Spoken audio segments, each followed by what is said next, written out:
Hello everyone. In this video, I will show you how to unrestrict my Apple Pay.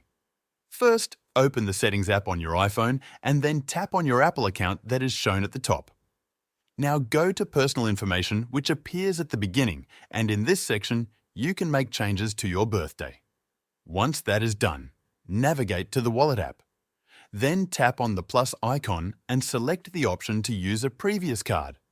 At this point, you can enter the card details that you want to add. If the issue still remains, then proceed by opening the Safari app and continue from there. Next, search for Apple support in the search bar that is provided, and then go to the first link that appears on the screen. Once there, tap on the tool line shown at the top right corner of the page. And in the following step, select the iPhone option and choose the model of your iPhone. When you have reached this point, you will be able to report the problem, and this process will help you fix a restricted Apple Pay account. By the way, if you're tired of restrictions and just want a reliable way to send money without limits, I recommend Wise. It's what I personally use. Wise offers low-cost transfers, free debit cards, and real exchange rates, making it one of the best options out there.